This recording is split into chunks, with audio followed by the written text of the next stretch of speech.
नमस्कार दोस्तों, फ़तेह क्लासेस में आपका स्वागत है। आज हम जयपुर राजवंश का इतिहास भाग 6 का अध्ययन करेंगे।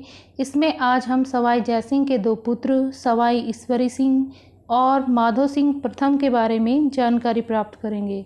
दोस्तों, जैसा कि मैंने पूर्व वीडियो में आपको बताया था कि सवाई जयसिंह के पिता थे बिशन सिंह, जिन्हें विष्णु सिंह भी कहा जाता था। इनकी माता का नाम इंद्रकुवरी था। सवाई जयसिंह के एक भाई और थे विजय सिंह, लेकिन औरंगजेब जो है जयसिंह को विजय सिंह और विजय सिंह को जयसिंह करके नाम में इनका परिवर्तन कर देते हैं। और जो सवाई जयसिंह होते हैं मूल रूप से इनका नाम विजय सिंह होता है, लेकिन औरंगजेब के द्वारा इन्हें सवाई की उपाधि दी जाती है और इनका नाम परिवर्तित कर दिया जाता है और ये बाद में जाने जाते हैं सवाई जयसिंह के नाम से। दोस्तों, सवाई जयसिंह के बाद जो भी शासक हुए उन्होंने अपने नाम के आगे जो सवाई की उपाधि लगाई है वह स्वेच्छा से लगाई है, और सवाई जयसिंह को जो उपाधि प्रदान की गई थी वह औरंगजेब के द्वारा प्रदान की गई थी, बाकियों ने अपनी मर्जी से लगाई है। इसलिए अब हम यहाँ पर चर्चा करेंगे सवाई ईश्वरी सिंह व माधो सिंह प्रथम के बारे में। आइए दोस्तों, शुरू करते हैं आज की कक्षा।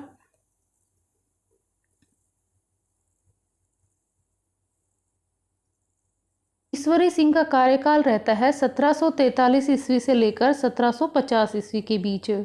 सवाई ईश्वरी सिंह को शासक बनाते हैं जयपुर के सरदार। ये जयपुर के सरदार जो है मिलकर जयपुर का शासक बना देते हैं सवाई ईश्वरी सिंह को। जब सवाई जयसिंह की मृत्यु हो जाती है तब ये सरदार जो है मिलकर इनको शासक बना देते हैं। इनके दूसरे भाई होते हैं जो सौतेले होते हैं माधो सिंह प्रथम। एक देवारी समझौता होता है 1708 ईस्वी में। यह समझौता आता है आमेर, मेवाड़ और मारवाड़ के बीच, और इस समझौते के तहत मेवाड़ के महाराणा अमर सिंह अपनी पुत्री चंद्रकुमरी का विवाह जो है सवाई जयसिंह के साथ इस शर्त पर करते हैं कि सवाई जयसिंह की जो संतान होगी उनकी पुत्री से वही जो है जयपुर का उत्तराधिकारी बनेगा। लेकिन यहाँ पर जो है इस समझौते की जो शर्तें हैं उनका उल्लंघन हो जाता है और शासक बन जाते हैं उनके जो ईश्वरी सिंह हैं, इन्हें सरदारों के द्वारा शासक बना दिया जाता है। अब माधो सिंह हो जाते हैं नाराज, और ये नाराज होकर कहाँ चले जाते हैं? मेवाड़। मेवाड़ में ये अपने ननिहाल में चले जाते हैं और इनके मामा होते हैं जगत सिंह सेकंड, उनकी शरण में ये चले जाते हैं। माधो सिंह और सवाई ईश्वरी सिंह के बीच उत्तराधिकार को लेकर दो युद्ध होते हैं, जिसमें प्रथम युद्ध होता है राजमहल का युद्ध। यह राजमहल जो है टोंक जिले में स्थित है। यह युद्ध राजमहल जो है बनास नदी के किनारे यह युद्ध हुआ था 1 मार्च 1747 में, जिसे राजमहल का युद्ध के नाम से जाना जाता है। इसमें सवाई ईश्वरी सिंह व सवाई माधो सिंह प्रथम के बीच ये युद्ध हुआ। इनमें सवाई ईश्वरी का साथ दिया मराठों ने और सवाई माधो सिंह का साथ दिया था उनके मामा जगत सिंह ने। मेवाड़ के जो महाराणा थे जगत सिंह सेकंड, उन्होंने इसका साथ दिया और मराठों ने सवाई ईश्वरी सिंह का साथ दिया। दोस्तों, इस युद्ध में विजय होती है सवाई ईश्वरी सिंह की, और इस विजय में जो सवाई ईश्वरी सिंह के प्रमुख सेनापति थे हरगोविंद नाटाणी, इनकी प्रमुख रोल रहता है इस युद्ध के अंतर्गत। इनकी महत्वपूर्ण भूमिका रहती है इस विजय अभियान के अंतर्गत।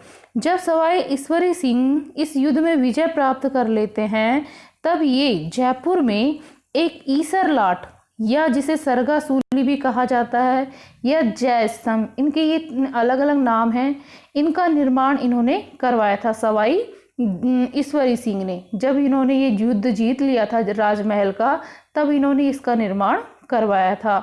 सरगासूली जो है ये त्रिपोलिया बाजार के अंतर्गत ये स्थान आता है वर्तमान में, और ये यहाँ की त्रिपोलिया बाजार की जो है तोरण जो है प्रसिद्ध है, इसके कारण ये जाना जाता है।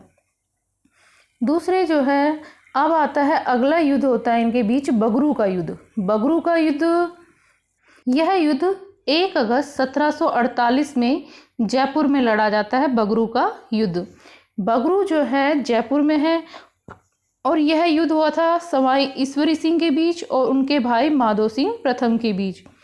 इस युद्ध में ईश्वरी सिंह का साथ दिया भरतपुर के शासक महाराणा सूरजमल ने और माधो सिंह प्रथम का साथ दिया मेवाड़ के महाराणा जगत सिंह सेकंड ने, जो कि इनके मामा थे, और दूसरे थे मराठा सरदार जिन्होंने इनका सहयोग किया। इसमें मराठाओं ने इनकी सहायता की, जिसके कारण इस युद्ध में जो है बगरू के युद्ध में सवाई माधो सिंह जो है ये विजय हो जाते हैं, इनको जीत मिल जाती है। और 1750 ईस्वी में ईश्वर सिंह जो है मराठों से परेशान होकर ये आत्महत्या कर लेते हैं। कौन कर लेते हैं? सवाई ईश्वरी सिंह। ये अपनी आत्महत्या कर लेते हैं, खुद ही सुसाइड कर लेते हैं। इसके पश्चात सवाई ईश्वरी की छत्री जो है चंद्र महल जयपुर में स्थित है। दोस्तों, केवल मात्र जयपुर राजवंश के एकमात्र शासक हैं सवाई ईश्वरी सिंह, जिनकी छत्री जो है चंद्र महल जयपुर में है। जयपुर राजवंश के सभी शासकों की छत्री जो है गैटोर में स्थित है। ये इनमें अंतर है, तो ये क्वेश्चन पूछ लिया जाता है, इसलिए इसको विशेष रूप से ध्यान रखें। अब आता है सवाई माधो सिंह प्रथम, जिनका कार्यकाल रहता है 1750 से लेकर 1768 ईस्वी के बीच। तो 1750 में जब सवाई ईश्वरी सिंह जो है अपनी आत्महत्या कर लेते हैं स्वयं ही, उसके पश्चात शासक बन जाते हैं सवाई माधो सिंह प्रथम। इनका कार्यकाल रहता है 1750 से 1768 ईस्वी के बीच। जयपुर के शासक जो है सवाई जयसिंह बनते हैं मराठाओं के सहयोग से, और मराठों ने जब ये बगरू के युद्ध में इनकी सहायता की थी तो इसमें इन्होंने भारी रकम की मांग की थी, किन्होंने? मराठों ने। लेकिन सवाई माधो सिंह ने जब ये युद्ध में विजय हो जाते हैं तो उसके बाद ये रकम देने से कर देते हैं मना, जिससे कि मराठे हो जाते हैं नाराज और मराठा जो है जयपुर पर आक्रमण करते हैं। इससे आक्रमण से जो है जयपुर की जनता में आक्रोश आ जाता है और जयपुर की जनता जो है मराठाओं को मिलकर मौत के घाट उतार देती है। इस प्रकार से यह मराठाओं का अंत हो जाता है, उनके आक्रमण का। इसके बाद होता है भटवाड़ा का युद्ध। 1761 ईस्वी में भटवाड़ा का युद्ध होता है। यहाँ कोटा के शासक होते हैं शत्रुशाल हाड़ा और जयपुर के शासक होते हैं सवाई माधो सिंह प्रथम। इनके मध्य यह युद्ध होता है और इस भटवाड़ा के युद्ध में माधो सिंह प्रथम की हार होती है और शत्रुशाल जो है इस युद्ध में विजय हो जाते हैं। आगे और प्रमुख घटना है पानीपत का तृतीय युद्ध। पानीपत का तृतीय युद्ध होता है 1761 ईस्वी में।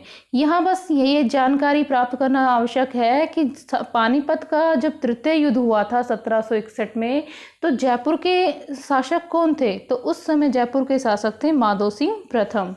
पानीपत का तृतीय युद्ध किन किन के बीच हुआ? ये हुआ था मराठाओं और अहमद शाह अब्दाली, इन दोनों के बीच में यह युद्ध हुआ था। अब हम दोस्तों माधो सिंह जो प्रथम हैं, इनके शासनकाल में इनने स्थापत्य के क्षेत्र में जो कार्य किए थे उनके विषय में जानकारी प्राप्त करते हैं।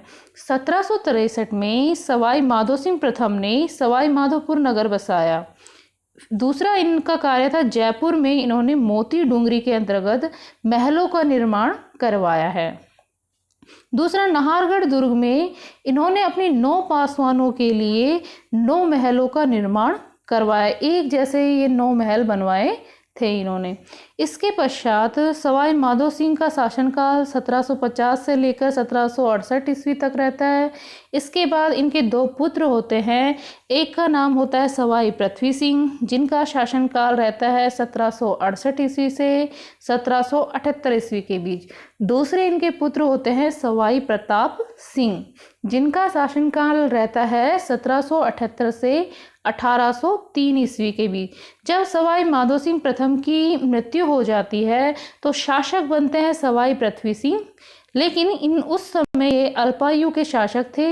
इनकी आयु जो है सबसे कम थी, कम उम्र में ही शासक बन जाते हैं और अल्पायु में ही इनकी मृत्यु हो जाती है। किनकी? सवाई पृथ्वी सिंह की। इसके पश्चात शासक बनते हैं सवाई प्रताप सिंह, जिनका शासनकाल रहता है 1778 से 1803 ईस्वी। दोस्तों, आज हम इस वीडियो के माध्यम से इन 2 ही प्रमुख शासकों के बारे में जानकारी प्राप्त करेंगे। अगले वीडियो में हम चर्चा करेंगे सवाई प्रताप सिंह के बारे में। दोस्तों, आपको वीडियो कैसा लगा आप कमेंट सेक्शन में बताइए। मेरे चैनल को सब्सक्राइब किए। धन्यवाद।